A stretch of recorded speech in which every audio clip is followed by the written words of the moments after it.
Howdy. Oh, that's not going to do it all. Howdy. There we go. Well, Grayson County, so glad to see every single one of you. Thank you all so much for being out here. You guys are expecting a really good evening, right? Okay, I see some nods. I actually heard somebody get vocal. Now, I would expect that level of rowdiness for the remainder of the evening. Are you going to be able to participate like that for me? Because I sure would appreciate it. Because we're going to talk about something tonight that I have a sneaking suspicion is going to make some of you rowdy in a good way, right? Not rowdy, and you're not going to throw chairs at me, maybe. I guess it all depends on whether or not you're fans of people like Jeff Leach and people like that. Then you might throw a chair or two at me after I say what I got to say. But here I am unrestrained, and look, I'm going to ask a question right now for those of you in the audience. Who here is ready for TEXIT? Okay, we got a few, and I'm okay. Because my goal tonight is whether or not you are in favor of Texas becoming an independent nation, I can almost guarantee that when we all leave here, we're going to agree on one thing. And that is, at a very minimum, Texans have a right to govern ourselves. Right? Okay. See, a consensus. I can leave now. All jokes aside, I will say this. As we have traveled around Texas, whether it's the Panhandle, West Texas, Central Texas, South Texas, Southeast Texas, the piney woods of Northeast Texas, it doesn't matter. We have seen Texans from every single walk of life ready to stand up, speak up, and step up. Because I think we all sense at the very core of our being, people like us in this room, people that would come to an event that was labeled conservative, that believe in the principles of freedom and liberty, that believe in a system of government that our founders and framers handed to us called a constitutional republic. I think a room full of folks like us understand that we're kind of in a pickle. Am I right? Texans, we got some decisions we're going to have to make that are staring down the road at us, that are right at our doorstep, that are going to cause us as individuals to have to make a decision, and collectively as Texans to make a decision. But before I talk about that decision, I'm going to roll it back a bit, and I want to talk to you about, let me just give you a little bit. There's something I want to talk to you about, and I want you to stick it in the back of your mind for the remainder of our time together. Can you do that for me? How many fans here do we have of our governing documents? Right? Constitution, Declaration of Independence. Right? You with me? Well, let me tell you. It's a beautiful, beautiful thing. The Texas Constitution, the one that we currently live under, starts with these words. It says, Texas is a free and independent state. It's beautiful. The very first words in the Constitution that governs Texas says Texas is a free and independent state.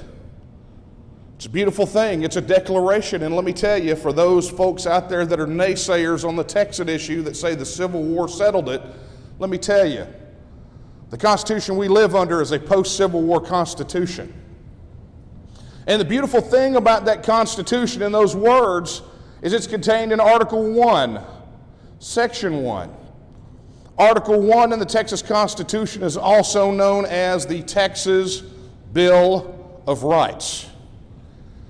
You see, the people who wrote our Constitution didn't want the Bill of Rights tucked into some afterthought, something that maybe they had to consider just in case government got out of hand, because they knew government was going to get out of hand, right? We know that people sometimes lose their way, and governments are soon to follow, and governments in power attract oftentimes, too often, the wrong types of folks. And so the people that wrote this Constitution that we live under here in Texas wanted the Bill of Rights to be right up front. So there was never any question whatsoever as to what was important to the people of Texas. And those words, Texas is a free and independent state, ring out as a declaration of what Texas is and what Texas should always be: free and independent. Now I'll tell you something that's quite interesting about Article 1, Section 1. It ends with these words. It says that the perpetuity of the Union depends on the right of local self-government unimpaired to all the states. Now let me tell you what that means. Shorthand. It means that our continued relationship with the Union is completely contingent upon our right of local self-government not being denied, deferred, dodged, not having somebody's thumb on us telling us what to do. So let me ask you guys this question. Do you believe that our right of self-government here in Texas has been impaired? You believe that? I mean, we turn on the news and see it, right? I mean, that's just kind of a no-brainer question, right? But we feel it at a fundamental level that our right of local self-government has been impaired. I mean, think about it. As Texans, we get together, we have political and policy debates, we make decisions, we go vote, we send representatives to Austin, they pass laws, and the next thing you know, at the stroke of a pen, some unelected, unaccountable federal judge bounces it out. Or some doddering old potato head in the Oval Office that can mysteriously and magically fall upstairs 3 times decides to issue an executive order making your decision null and void. Our right of local self-government hasn't been impaired, folks. It's been stolen from us. We've been given the illusion of self-government, but at the end of the day, if the buck doesn't stop with the people of Texas, then we don't have self-government. Now, that could be the bad news, but understand that that tail end of Article 1, Section 1 tells us what our next step is. If it says that our continued relationship with the Union is over at the moment that our right of local self-government has been impaired, then what are we to do? Well, look, I'm going to tell you what we as Texans have done for decades. We fought to fix Washington, D.C. because we believed in the promise and the hope of a political and economic union with the other states. When people thought of American patriotism, they thought of Texans. But much like Thomas Jefferson said, sometimes forbearance, patience, ceases to be a virtue. And especially when the dangers that come from our continued participation in the Union provide an existential threat to Texas, to our way of life, to our very fundamental freedoms to speak our peace, to worship in the way that we want to, that threaten our right to keep and bear arms,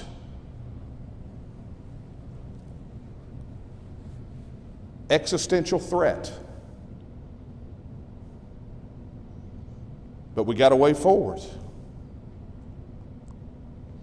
You see, Article 1, Section 1 is followed logically, oddly enough for a governing document, right? For at least for a document that comes out of government, consistent chronological numbering.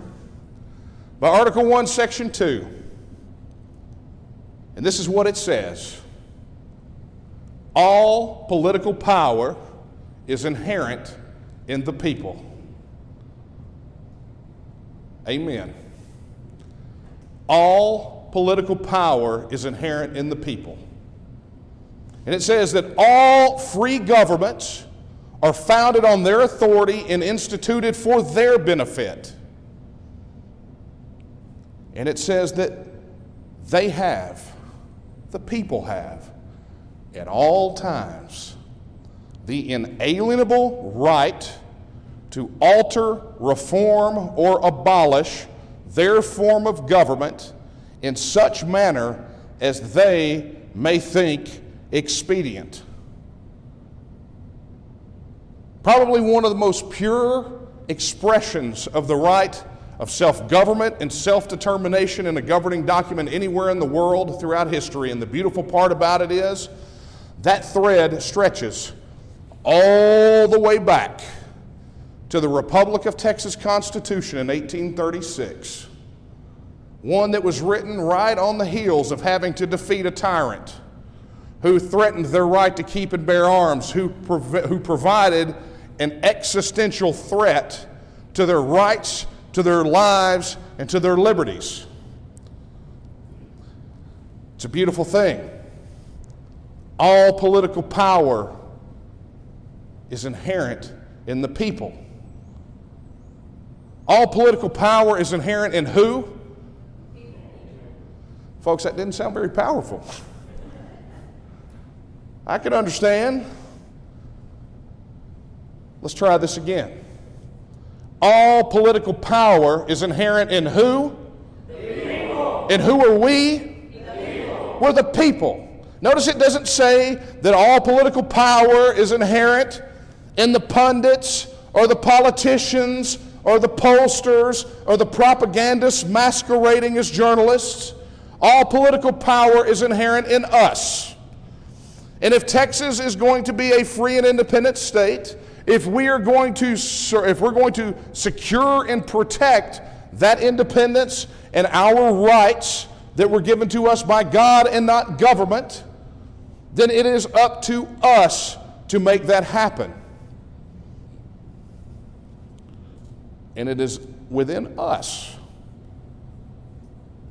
where the power lies to reform, alter, or abolish our form of government. AKA, it's time to TEXIT, folks. It's time that Texas do what Texas has always meant to do, and that is stand as a nation among nations. So now that we have that in the back of our minds, in our governing document, understand that those people that are out there opposed to TEXIT that say that it is unconstitutional are either ignorant or they are lying. And I would say that a lot of our elected officials fall into both of those categories. Because the political establishment does not want you to know that. They go in every session, especially in Austin, and they put their hand on a Bible, they jam their right hand in the air, and they swear an oath to protect and defend a Constitution that they have never read. And I will tell you, I know this firsthand. I love the Welcome to the Rebellion shirts, by the way. That's great. Love your shirt. I told this story last night, and I don't tell this story very often, especially not in events like this. I think I've done it maybe in a live broadcast. And so I was told that when I came here tonight, I needed to tell you guys this story about an interaction that I had with our Lieutenant Governor, not Dan Patrick, but the one before him. You guys want to hear a story? I just want to make sure. I don't want to bore you guys. You want it? Okay. By request, to illustrate the point that I just made. Several sessions back, a whole gaggle of Texas independent supporters from the Texas Nationalist movement, our organization, we gathered on the north steps of the Capitol because the south steps were already taken by some progressive Obama-lite organization, whatever it was. And we rallied up in the rain. Independence flags flying in the rain. And there we were, soaked like drowned rats on the opening day of the legislative session, but we were there for one reason and one reason alone. We were going to let those people inside that building know that they had constituents that wanted a vote on Texas independence, that we were willing to sit through all of that terrible weather and pour into that thing, pour into that building, and go door to door, go to their offices and hand them copies of the Texas Independence Referendum Act and say, we're here because we want to vote. That's what we want. We're not telling you to declare independence. We're saying all we want is the simple right to vote on the issue. And this was several sessions back. And man, oh man, it was like a jailbreak. Those doors went wide open, our people poured in, and man, the Capitol was abuzz. Here come those crazy TEXIT people. But you know, they weren't crazy. They were just like us. They were us. People in shirts just like that Texas Independence shirt. By the hundreds. Brave the rain, go in there, make the case. And there were so many of us that it wasn't long before my phone rang. The lieutenant governor would like to meet with you. Oh, really? Well, okay. Plot twist. So I make my way up to then Lieutenant Governor David Dewhurst's office, go in, and in his office there was the desk, there was a table, has a little bookcase back here, and he has me sit down at the table and start talking to him about what we want, which is we want legislation that would let Texans vote on the issue of independence. And then I did for him what I just did for all of you. I quoted Article 1, Section 1 and Article 1, Section 2 from the Texas Constitution. And it was like he had been stung in the rear end by a hornet. He jumped up out of his chair at the table. He runs back behind his desk and he pulls a book off and he comes back over and he sits back down at the table across from me and he starts thumbing. He says, okay, say that again. Okay. Texas is a free and independent state, subject only to the United States Constitution, perpetuity of the Union, on and on, right? All political powers inherent in the people, all free governments found on their authority, went through the whole thing again, and he's doing this on the page.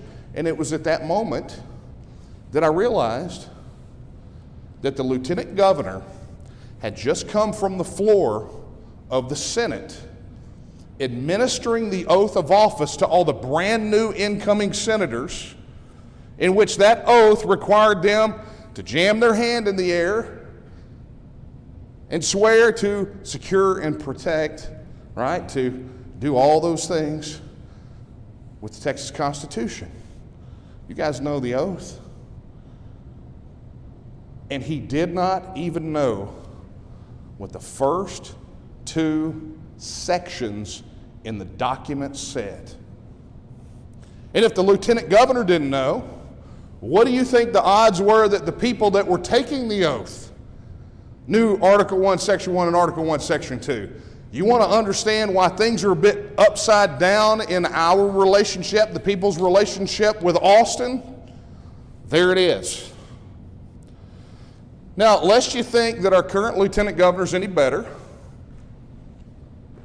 understand that one of our members, and it's on video on our website, confronted him, and I say confronted, I mean it wasn't like an ambush, but brought him a copy of my first book, Line in the Sand, and then read off Article 1, Section 1 and 2, and said, so do you believe, read it off to him, said, do you believe that this allows the people of Texas to vote on whether or not we should reassert our status as an independent nation? And he said, well, I haven't read that, so I'd have to take a look at it and really study what that means. If they haven't read our Bill of Rights, is it any wonder we're in a pickle? Why they won't stand between us and a federal government bent on taking away everything that makes us Texas. So you see, to follow up with that, I want you to understand that as we proceed and as we agree that there is a clear existential threat to our way of life, to our very identity, to who we are, Texas has a path forward, but understand that that path leads through the Texas legislature. It was great, Joy, to see you quote Nigel up there. And we just literally watched the United Kingdom vote to extract itself from the European Union. And the whole way, every step, people thought, well, this is a surprise. When did this happen? Well, it's been happening.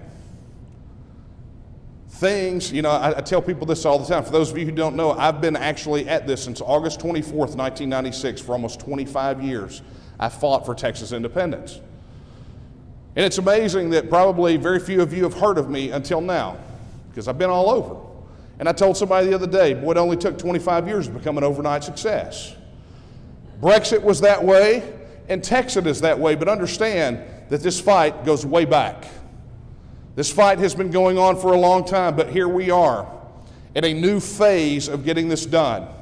At the beginning of this legislative session, State Representative Kyle Biederman filed the Texas Independence Referendum Act, House Bill 1359, which would have given each of us an opportunity to go to the polls in November and cast a vote to start on whether or not to start the process of figuring out how to extract ourselves, right? It wasn't even an up or down vote on TEXIT.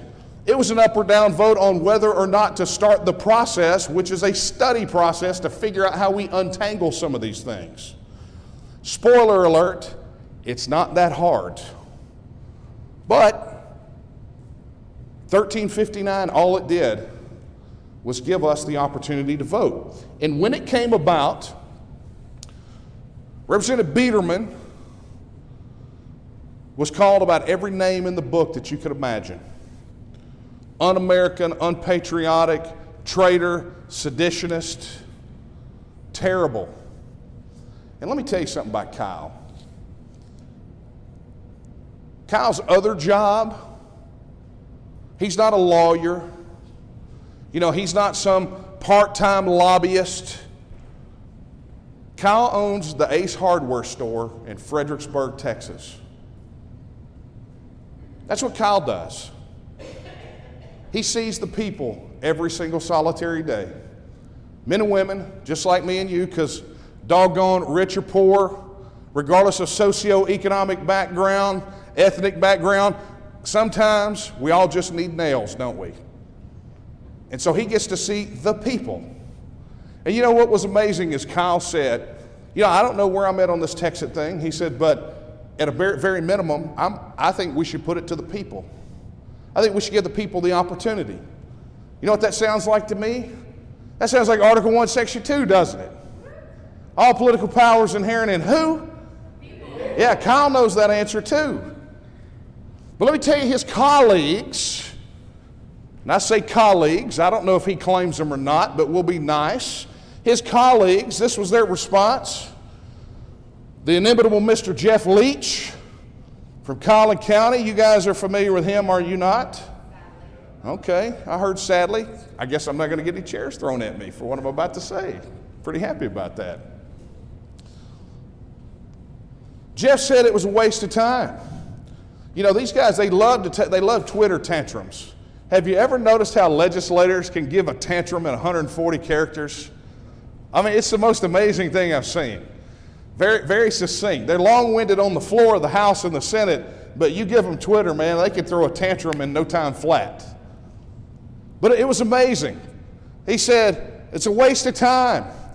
He says it was the dumbest bill that he had ever seen. Funny thing about it, when he tweeted it, he hadn't even seen the bill yet. So, you know, we can think about him what we want to think. But I'm going to tell you, so much of the opposition to 1359 tracked around what Leach said, what the legislators were saying. And the number one complaint was no one supports it. That's what they said. No one supports this. So let me ask you that question again. Who here is ready for TEXIT? Okay. Nice. You exist. You were not a figment of my imagination. That makes me immensely happy. I did not hallucinate you. You exist. But he says no one supports it. Now I can tell you, they may still say that. But hundreds of thousands of phone calls and office visits during the session beg to differ from TEXIT supporters who did not let up on these guys, who did not give them 1 inch. If they say they did not hear from their constituents, they are lying to you. Because while they were telling people that they were not getting calls on this, they were secretly going to Kyle Biederman and saying, Kyle, it's making me angry. Make these people stop. They're clogging my phones. And Kyle would tell them, there's one way to make those phones stop ringing. One way. Get on the bill. But they didn't want to do your will. They didn't want to do the bidding of their constituents. So let me ask you this, rhetorically. If they really think no one supports it, then why not put it on the ballot and let's find out? Right? If if they believe what they are saying, then why not put it to a vote? It costs nothing to put it on the ballot. Zero. Costs absolutely nothing to add a line to that November ballot, because they're already going to have some constitutional amendments on there. Costs them zero. It's pixels on a screen or ink on a paper that they're already going to print. Zero cost. Well, look, I'm going to tell you why. The reason they don't want a vote on this is because they know beyond a shadow of a doubt, if the people of Texas get their opportunity to answer the question on whether or not the state of Texas should reassert its status as an independent nation, they know that TEXIT will win. And it's not going to win by a little, it's going to win by a lot. And they know it. And they've dug their heels in. We go to the polls, we win. That's why they don't want you to vote on it. It's exactly why Chairman Chris Patty, the chairman of the State Affairs Committee, did not even want this bill to have a hearing. You see, they not only slow-walked it, they stonewalled it. Now I want you to think about this. Bills that got hearings. Now you saw on a previous slide some of those priorities from the Republican Party of Texas that have not hit the governor's desk. Understand that those guys had time to have hearings and pass legislation on declaring San Marcos the mermaid capital of Texas for the next 10 years. That happened. Or to get a resolution passed declaring State Representative Andrew Murr's mustache the official mustache of the Texas House of Representatives. They had time for that, but they didn't have time for this. They're going to tell you that the clock ran out. They didn't have time for this. And they didn't have time to give you a vote on TEXIT. But we got mermaids and mustaches. Remember that. Let that sink in. Where are their priorities? All political power is inherent in the people, and it seems that they have forgotten that. Some have not, but it is evident that many have.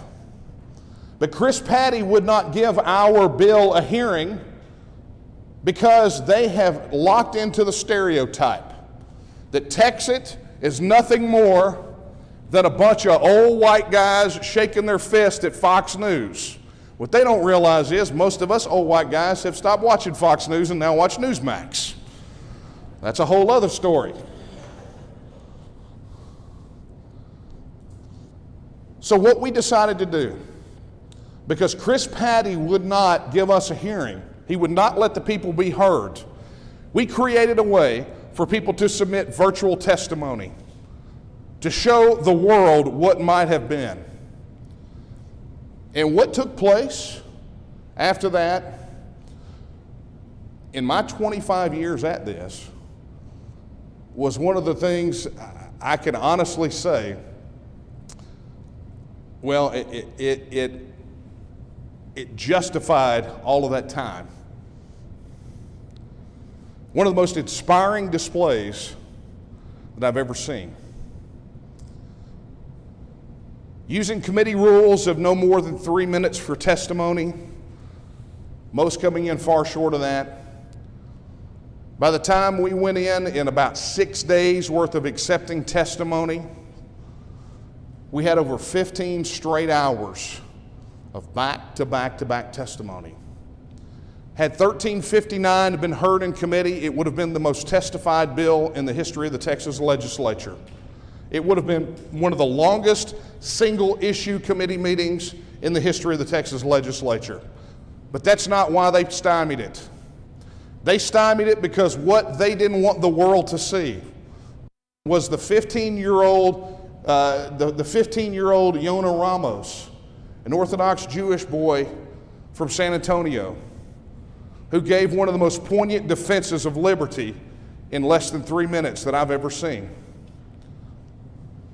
Or the veterans from every single solitary armed conflict, even back to World War II, saying they wanted a vote on TEXIT. Purple Heart recipients, Bronze Star winners, a county attorney down in Kinney County whose county's being destroyed by the disastrous federal border policy, or the county judge down in Lavaca County who often wants TEXIT because he understands that his constituents want it and he understands the proper role of our elected officials. Or Dan Goldvach, the father of Spencer Goldvach, who many years ago was gunned down at an intersection by an illegal alien for no reason other than he was at the wrong place at the wrong time. Men, women, every socioeconomic group, business owners, teachers, police officers, current federal workers offer testimony saying they wanted to vote on TEXIT. And that's what they didn't want the world to see. But we showed it. And so here we are. 1359 is dead. Long live 1359. Because you see, at the beginning of the session, we made them a promise. We will get a referendum on TEXIT in 2021, or there will be a referendum on you in 2022. And God so help me, we are going to deliver. Because I'm going to tell you, I think we are of one mind in this room right here, right now, that says that if these people do not represent us, then they cannot continue to represent us. Am I right?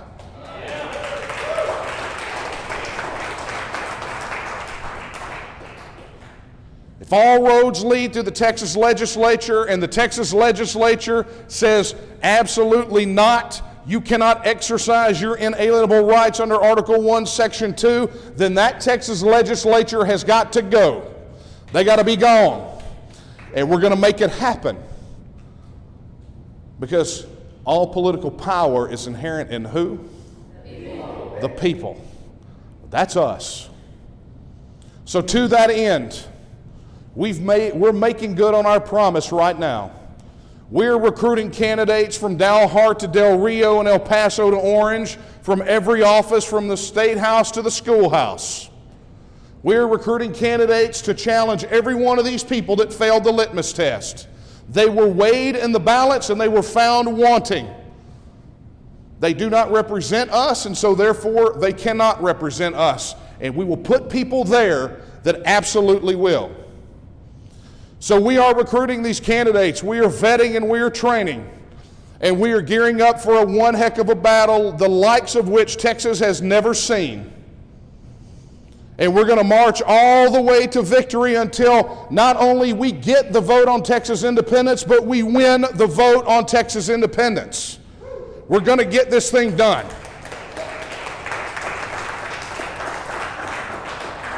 And then, contrary to the words of Governor Lockdown, when he says that we should lead and not leave, we are going to lead by leaving. And we are going to set an example for the rest of the states that says we do not have to answer any longer to 2.5 million unelected bureaucrats in Washington, D.C. We don't have to live under 180,000 pages of federal laws, rules, and regulations administered by 440 separate agencies. We don't have to overpay $103 to $160 billion every single solitary year into a federal system that gives it in foreign aid to countries that have their own dadgum space program. No more. We're going to show what Texans are made of. And just as that Lone Star flag of Texas has been a beacon of hope and liberty for people throughout the generations throughout the world, just as the story of the Alamo and the victory at San Jacinto have inspired generations since 1836, we can inspire the world. We can inspire the other states. And we're already doing it. It's already happening. The eyes of the world are upon us. And we're going to do it by asking our fellow Texans and spurring them to action, asking them one simple solitary question. If Texas was a free and independent state right now, if we were a self-governing nation among nations right this very second, in every respect, we had control of our own immigration and border policy, we had our own military, we had control of our currency, we were a nation among nations in every respect of the word, and we were being asked to join the Union, would you vote to join the Union? Well, if you wouldn't vote to join, then why in the world would you vote to stay? That's why we're going to win, folks. Because we're fired up on the right side of history, of law, and the future. You see, we're not looking in the past. We have our eyes fixed firmly on a future of opportunity and prosperity for Texas. And so it's that time for decision. I'm bringing it home. It's going to be it was a long-winded one tonight, wasn't it? I'm wound up tighter than Dick's hat band. I'm not going to lie. I get excited about this. Can you blame me? I mean, we're winning, folks. But it is that decision time. Remember that whole decision time? I know it was a very long time ago, but that decision that I said we were getting ready to make. It's right now. Favorite story of the Alamo, most inspiring part to me has always been that 12th day of the siege. Colonel Travis called everyone out into the courtyard and told them, no reinforcements are coming. Houston's army's not coming. No reinforcements for Fannin. The Alamo's going to fall. And the enemy has already said, no quarter will be given, which means every one of us will be put to the sword. He said, however, I've made my decision. I'm staying here, and I'm going to do my duty. Even if it's by myself, I'm going to do my duty. And with that, he took out his sword, and across the courtyard, he drew a line all the way down. And then he looked and he said, every man that will stay with me, cross this line. And everyone crossed, knowing full well that they would perish within hours, but that their sacrifice might buy the precious time necessary to secure final victory in the Texas Revolution and create a brand new nation among nations called the Republic of Texas. You see, that line represents a decision point, a point where every person was given an opportunity to make their own choice. And that, my friends, is where we are as Texans right now, collectively and individually. We know what the other side of that line looks like. We've seen it. Within 2 or 3 generations, Texas will be unrecognizable to people like us. The Alamo will be reimagined into some critical race theory museum where the entire 30,000 years of the history will subsume the story of that line in the sand. And the narrative will be changed to one about race and will become a monument to the woke culture. Where a constitutional republic is unrecognizable, to where we are no longer a free and independent state except possibly for the first words of the Constitution. But instead, we're merely an administrative subdivision administered by a bunch of lackeys who take their marching orders from Washington, D.C. Our energy sector will be destroyed. Agriculture will be destroyed. The Green New Deal will be corner to corner. And it goes on and on and on. The battle gets won now. The next several months will dictate the next 100 years of history, not just here in Texas, but I do believe in North America, the Western Hemisphere, and possibly the world. Will freedom, liberty, independence, self-determination, will those win the day? Or will it be central planners, schemers, social engineers? Will they win the day? Well, it all happens here. And all I could say is come and take it. Bring it. But we're going to win.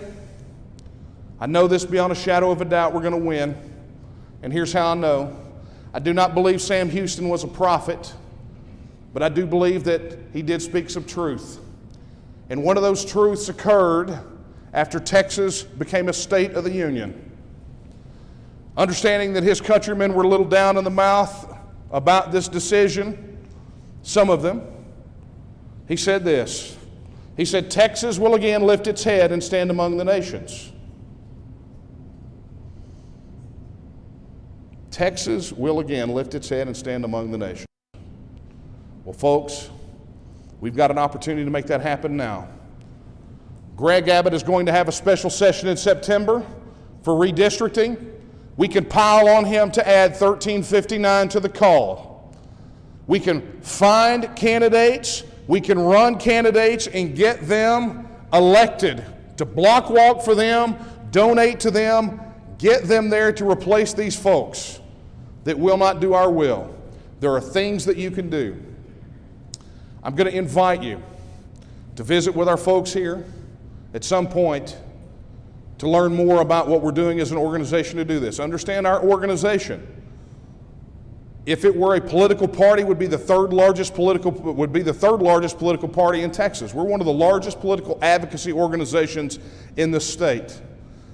And it's funny how the media does not even want our name in their mouth, because they know. Because they know what we have done, they know what we've said, and I think at some fundamental level they understand what it was that Sam Houston said. He understands our appeal. Texas will again lift its head and stand among the nations, my friends, and the question is, will you stand with her? I want to thank you all for your indulgence tonight. I know I went a little long, but I appreciate every one of you, and thank you so much. Your name?